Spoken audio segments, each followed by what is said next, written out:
Ayun, magandang araw Bayang Pilipinas. Nasa Saraya Motors Incorporated nga tayo ngayon. So, ang ginawa ko diyan ay chineck ko yung, close ban na turnover na ng, kontraktor. So, 'pag na-turnover kasi ng kontraktor 'yan, ilalabas do'n sa showroom, ide-display, pero ide-detailed pa kasi 'yan. Anong ginagawa 'pag de-detailed? So, yung mga maliit na detalye na hindi nakikita or nakaligtaan doon sa production, diyaan 'yan kino-correct. So, hindi talaga maiwasan 'yan na may maiwan na mga maliliit na trabaho tulad nung hindi gaanong napinturahan ng maayos or hindi siya namasilya ng maayos or hindi na-buffing o may mga ilaw na hindi napalitan. So, diyan diferensya. So, sa paningin kasi ng buyer, siyempre bibili yan ng unit na presentable. Napaka-importante sa buyer na nakikita niya na yung unit na binibili niya, maayos sa paningin, maganda ang quality, maganda ang itsura. Para sa akin kasi 'pag ako bumibili ng unit, pangalawa yung, appearance ng unit na bibilhin ko, Dahil makina wala namang problema yan, paoras na mailabas kasi yan sa production na-test drive na nila. Mga electrical niyan gumana na lahat kasama sa pagte-test drive yan, So, detailed na lang talaga. So, ang pagde-detail tinitingnan yan simula taas hanggang baba, may mga nakaligtaan. Yung mga dashboard niya chine-check yan ng mabuti kung naka-lock, yung pagkakakabit nung mga ilaw kung maayos ba yung pagkaka-lock kasi naka-lock din yung mga ilaw niyan, So, diyan chine-check ng, detailing mismo kung may mga problema pa ba at sila na yung gumagawa. Tapos na rin kasi ang trabaho ng kontraktor diyan. Maliban lang kung talagang malaki at ibabalik ulit sa production, gagawin ulit ng kontraktor 'yan. So, kaya namin dine-detailed 'yan guys dahil oras na chineck na ng customer o may viewing na 'yan at hindi magustuhan o may mga problema, may maliit na detalye na hindi nakita, ay magiging negative doon sa customer. So, ayan, medyo ako nga nung pinuntahan ko, ako mismo yung tumingin, ay may mga nakita nga ako lalo diyan sa ilalim nung tapalodo nung truck na hindi gaanong inabot ng pintura. So, lumang pintura pa yun nandiyan. So, sinabihan ko yung bisor na bakit ka ako nakakalabas yung ganito, kasi dapat trabaho talaga ng pintor yon na, sakop dun sa kontrata nila. Pero hindi kasi maiwasan yan minsan. Pero kahit papaano ay talagang ano yon para sa akin medyo hindi gaanong hinigpitan yung paggawa ng kontraktor at yung mga ilaw hindi pinalitan, Ayan yung mga tinuturo-turo tinuturo-turo ko diyan. Medyo luma na kasi yung ilaw, so medyo madilaw na siya kasi alam naman natin 'pag surplus yung unit, nagamit na talaga yan sa Japan, minimum of 10 years yan na nagamit sa Japan at hindi pa natin alam kapag katapos kasi gamitin dun, hindi naman agad-agad tinatapon o pinapadala sa Pilipinas. So natetengga pa yan doon ng ilang taon, kaya nagdi-discolor na yung mga ilaw, ayan. So sinabi ko sa kanya palitan na dapat yan. Kaya ang sagot daw ng kontraktor sa kanya, normal yan kasi surplus ang unit. Pero hindi kasi gano'n, ang binibenta kasi naming unit surplus recondition. So ibig sabihin ng recondition, lahat ng hindi maganda ang condition papalitan namin. So, ayan, tinuturo ko yung grills niya, hindi rin maganda, plastic kasi yung grills niyan, So kapag, actually fiberglass yung grills niyan. Ngayon kapag fiberglass kasi at pipinturahan mo lang, hindi maganda yan, dapat nililiha pa talaga ng maayos yan para bumalik yung dating itsura niya. So sabi ko kung ganyan itsura, palitan na lang, pati yung mga ilaw niya na madilaw na, palitan na lang din. Importante kasi maganda sa paningin ng magbo-viewing.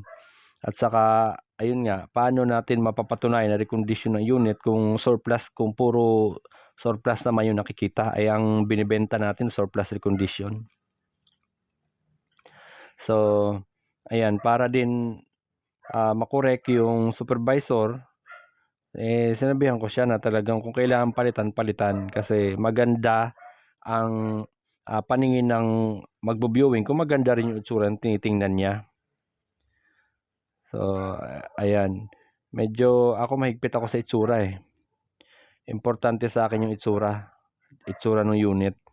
So, Yan, tinuturo ko sa kanya kung ano yung mga dapat niyang tingnan kasi minsan hindi talaga naabot ng kontraktor yan eh. Kasi ang alam kasi nila, kapag okay pa, hindi na nila gaanong ginagalaw. Pero para sa akin kasi, pinapagalaw ko talaga yan pag may mga pipinturahan na magkaiba kasi minsan yung pintura na galing Japan eh.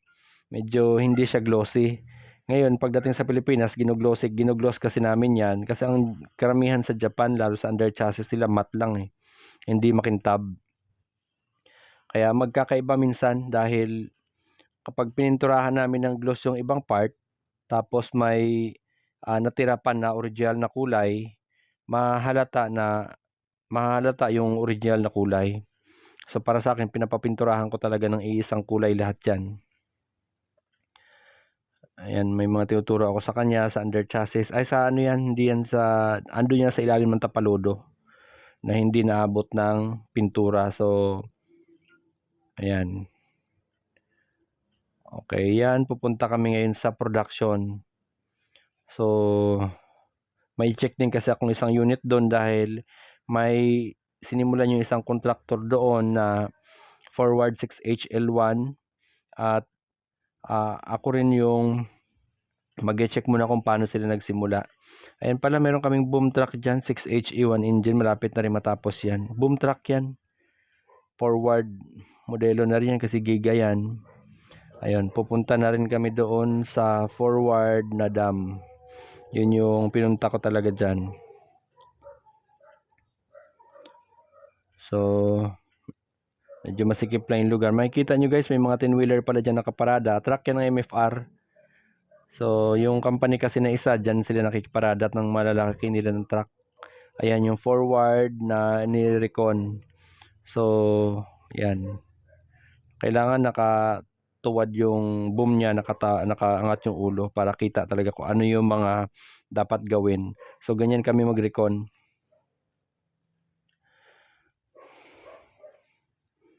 Ayan. Madali lang naman yan guys kapag latag na, makikita naman yung mga problema kaagad kung may problema yung under chassis. Pero ayan, sariwa kasi yan. So wala namang problema yan. Talagang gusto ko lang makita kung paano magtrabaho yung kontraktor. Kaya pinuntahan ko yan. Ayan, kung nag-uusap kami nung supervisor niyan.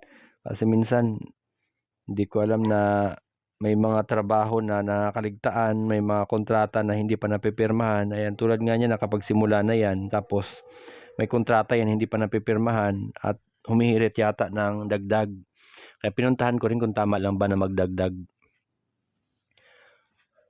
Chinek ko rin yung trabaho kung tama lang ba na magdagdag kasi nag-request ng dagdag yung kontraktor niyan.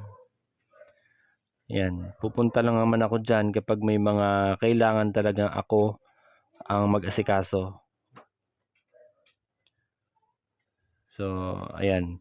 Meron din pala kaming isa pang unit dyan na pupuntahan ko rin dahil yun yung inaasahan namin na ilabas sa 2 days daw ilalabas na nila yung unit na yan. So, chinek ko muna kung tama lang ba na makakalabas na after 2 days kasi pagkatapos kasi niyan hindi ko na pupuntahan at maniningil na ulit sila. So, chinek ko muna habang ginagawa. Yan nga ginagawa ng kontraktor yan. Isang minidam yan na 4BA1 engine. So, reface na rin yan. Magandang itsura niyan kasi naka-reface. Ayan, pinipinturahan niya pa. At kinausap ko nga yan si Kuyang Pintor kung ilang taon na siya na nagpipintura. Kasi may mga kontraktor kasi kami pabago-bago ng pintor. So, hindi naman namin kilala yung mga pintor nila.